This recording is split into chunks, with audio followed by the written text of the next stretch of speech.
પણ આજે મેં તમારી ક્લિપ જોઈ ને ખબર છે .com ની, તો મેં મનથી નક્કમ કરેલું કે હવે આ વખતે જે મહેન્દ્ર મારી સાથે કર્યું છે ને, સાથે બેસીને પીઠમાં ચૂરો મૂક્યો છે ને, એવું લોકો સાથે ખુલ્લો કરીશ. સુરતની ભાટપોર જીઆઈડીસીમાં નાયબ કાર્યપાલક ઇજનેર પરિમલ પટેલની 50,000 રૂપિયાની લાંચ કેસમાં ધરપકડ કરી પછી આ મુદ્દે જીઆઈડીસીની અંદર ભારે હંગામો મચેલો છે. અમે મહેન્દ્ર રામોલિયા જે ઉદ્યોગકાર છે એમની સાથે વાત કરી ત્યારે એમણે સચિન જીઆઈડીસી નોટિફાઈડ એરિયાના ચેરમેન મિતુલ મહેતા વિશે ઘણા બધા આક્ષેપો કર્યા. અમારું ખબર છે .comનો અમારી એક ઇમેજ એવી છે કે અમે ઇથિકલ જર્નાલિઝમમાં માનીએ છીએ અને અમે કોઈની પર પર્સનલ ટાર્ગેટ નથી કરતા. એટલે અમારું માનવું છે કે અમે જે આક્ષેપ મહેન્દ્ર રામોલિયાએ મિતુલ મહેતા પર સામે કર્યા, તો મિતુલ મહેતાનો પક્ષ પણ જાણવો જોઈએ. તો મિતુલ મહેતા સાથે વાત કરીશું કે મહેન્દ્ર રામોલિયાએ જે આક્ષેપો કર્યા એમના વિશે એમનું શું કહેવું છે. હલો મિતુલભાઈ. મિતુલભાઈ, ખબર છે .comમાં તમારું સ્વાગત છે. મારું નામ રાજેશ શાહ છે.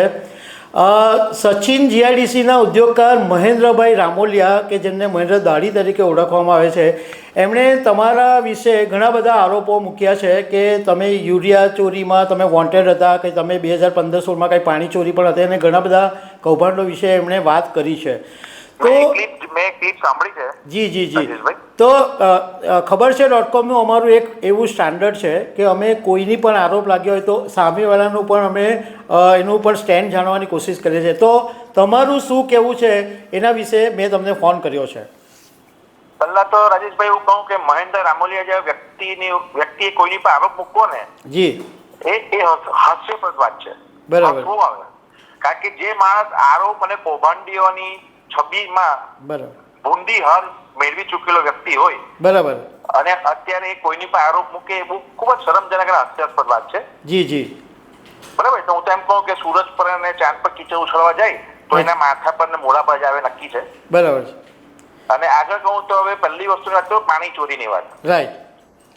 હું કમિટી મેમ્બર હતો સોસાયટીમાં અને મહેન્દ્રભાઈ અમારી કમિટીમાં હતા ત્યારે. રાઈટ. અમે ચૂંટણી જીતા ને તો લોકોને મહેન્દ્રભાઈ નામથી વોટ આપવાની ડરતા હતા લોકો. અચ્છા. અમે લોકોને વિશ્વાસ અપાયો કે મહેન્દ્રને અમે કંટ્રોલ કરશું અને કામ કરશું, એવો વિશ્વાસ અપાવીને અમે જીત મેળવી અને સત્તા પર આવ્યા. બરાબર. મારી મિલમાં પ્રોડક્શન વધ્યું એટલે મને પાણીની ડિમાન્ડ હતી. મારે ત્યાં 3 ઇંચની પાણી લાઈન હતી, લીગલ 3 ઇંચની. બરાબર. મારે એને 4 ઇંચની કરવાની હતી. હવે મહેન્દ્રભાઈને એવું કહ્યું કે આપણે લીગલ ત્યારે છે ને AK પટેલ સાહેબ, તમને યાદ છે જો એ સાહેબનું નામ, અધિકારી. બરાબર. મેં કીધું આપણે એમને ભલામણથી આપણે 3 ઇંચની કે 4 ઇંચ કરવા, જે લીગલ ડિપોઝિટ થાય તો હું ભરવા તૈયાર છું. બરાબર. આ વાત કર્યા પછી મહેન્દ્રભાઈ બીજે દિવસે મારી પાસે આવ્યા, મને કહે કે સાહેબને 50,000નો વ્યવહાર કરવો પડશે. બરાબર. મહેન્દ્ર રામોલિયાને ટેબલ પર, હું ભલે કમિટી મેમ્બર હતો તે છતાં પણ મેં 50,000 રૂપિયા મારી પાસે લઈ ગયા એ ભાઈ. બરાબર. અને મેં એને એમ કીધું કે મને તો 50,000 ભલે આપ કોઈને પણ મને 3 ઇંચથી 4 ઇંચનું કનેક્શન લીગલ કરવાનું છે બુક્સ પર. બરાબર. એ મને કે થઈ જશે એમ કરીને ચાલ્યા ગયા. બીજું બિલ આવ્યું બીજા મહિને તો 3 ઇંચ જ લખાઈને આવ્યું, 4 ઇંચ લખાઈને નહીં આવ્યું. બરાબર. કનેક્શન સારી તો થઈ ગયું. ઓકે. મીટર લાગેલો તો જીઆઈડીસી નો છે. રાઈટ. અને 3 ઇંચ કે 4 ઇંચનું કનેક્શન મહેન્દ્રભાઈ અને જે અધિકારીના મેળપણમાં મારે લાગી ગયું, લીગલ કનેક્શન મીટર વાળું. બરાબર. પછી 2 મહિનામાં રાજકારણના ખેલમાં મારે ત્યાં અમારા ત્યાં આખી જીઆઈડીસી પાણી લાઈનની ચેકઅપ થયું. રાઈટ. અને એમાં મારી ત્યાં લાઈન 3 ઇંચની કે 4 ઇંચની મળી લાઈન, પાણી ચોરી નહીં કરેલી, લાઈન મોટી હતી. અને મેં મહેન્દ્રભાઈને લીગલ કરવા માટે કહેલું હતું, પણ એ ભાઈ પોતાનો ખિસ્સો ભરી ગયા, મારા ત્યાં આવીને 50,000 લઈ ગયા. ઓકે. અને રાજકારણના ચક્કરમાં રેડ થઈ અને એ લોકોએ મારી પર કેસ બનાવ્યો, પણ એ કેસમાં છેલ્લે સમાધાનમાં મેં કહ્યું હતું કે આ ચોરી નહીં હતી, આ પાણી લાઈન મોટી હતી પણ મીટર જ પાણી આવતું હતું, ચોરી નહીં હતી એમાં. રાઈટ રાઈટ, બિલકુલ. નંબર 1 જવાબ આ વ્યક્તિની સાથે રહીને બી અમને ફસાઈ દીધેલા વ્યક્તિએ. બરાબર બરાબર. હવે બીજો આરોપ યુરિયા. રાઈટ. આ યુરિયાનો કેસ એવો છે ભાઈ કે અમારા મિલમાં કોટન છાપી એટલે યુરિયાની જરૂર પડે. અમે સપ્લાયર પાસે કોમર્શિયલ ગ્રેડનો યુરિયા લીધેલો હતો. બરાબર. પણ જે સપ્લાયર હતો ને એ સપ્લાયરે પોતાના અંગત સ્વાર્થ માટે કોમર્શિયલ યુરિયાની બેગમાં મને ખેતીવાડી યુરિયા એને આપી દીધો હતો. બરાબર. અને રેગ્યુલર ખેતીવાડી ડિપાર્ટમેન્ટ જ્યાં જ્યાં કોટન પ્રિન્ટિંગ ચાલતું હોય ને મિલોમાં, ત્યાં એ લોકોની સર્વે ચાલતા જ હોય. બરાબર. એ વિઝિટ દરમિયાન એ લોકોએ મારે ત્યાં આગળ બહુ બધી બેગો હતી યુરિયાની, તેનું સેમ્પલિંગ કર્યું. કમસે કમ માત્ર 2 ટન માલ હતો, 2000 કિલો. બરાબર.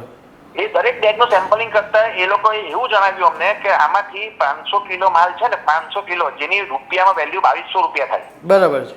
એ ખેતીવાળો માલ છે, બાકી બધો ઇન્ડસ્ટ્રીયલ ગ્રેડનો માલ છે, એવું કોઈ એક્સેપ્ટ કર્યું. બરાબર. હવે 500 કિલો માલ જેની વેલ્યુ 2200 રૂપિયા થાય, એના માટે તો હું ચોરી નહીં કરીશ ને સરકારની. બરાબર છે. મારે તાનું જીએસટી રિટર્ન, ઇન્કમ રિટર્ન, યુઝ રિટર્ન ભરવા વ્યક્તિ છો 3 ઇન્ડસ્ટ્રી ચલો સચિનમાં. બરાબર. તો સપ્લાયર પોતાના સ્વાર્થ માટે માતા ખોટો માલ આપેલો હતો ને, એમાં માતા કેસ બન્યો હતો.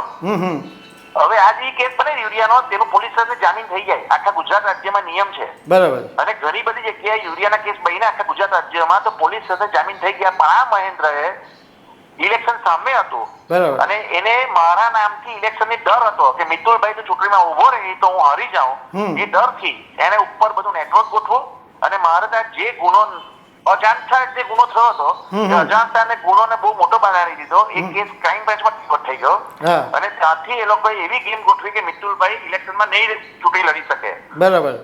ફોર્મ વેચવી દરમિયાન મને એ લોકોએ બહાર રાખ્યો અને ફોર્મ વેચવી દરમિયાન એ સોસાયટીના ઓફિસે નીચે પોલીસ વાળી ગાડી વોચ કરે કે મિતુલભાઈ ફોર્મ લેતો નથી આવતો એમ કરીને. બરાબર.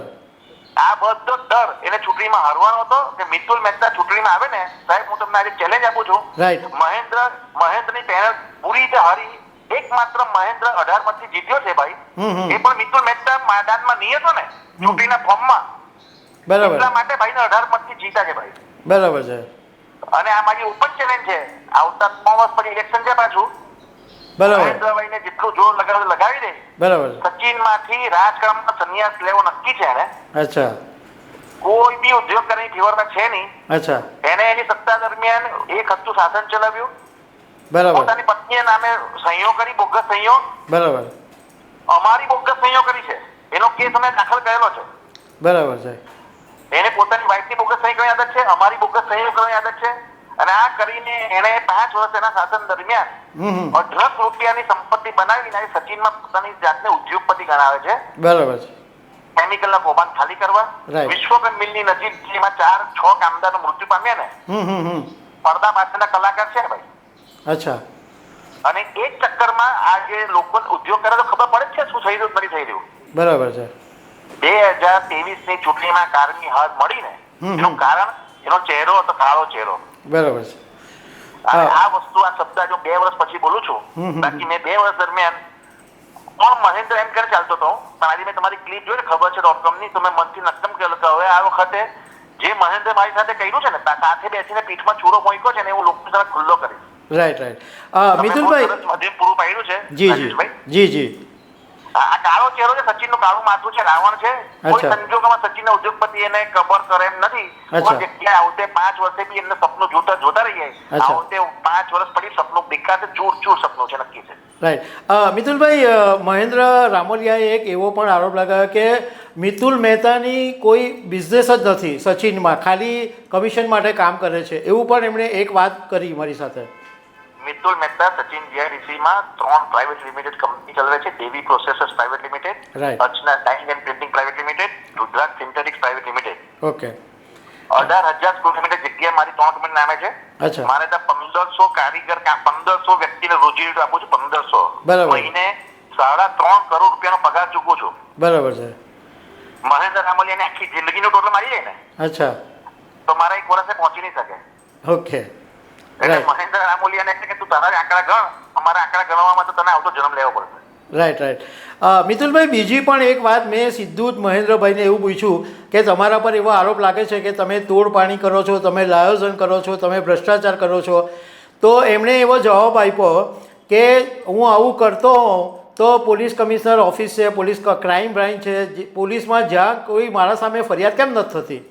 એનો જવાબ એવો છે સાહેબ, બધા ઉદ્યોગપતિઓ છે પોતાનો ઉદ્યોગ ચલાવવા માટે સચિન આવે છે. બરાબર.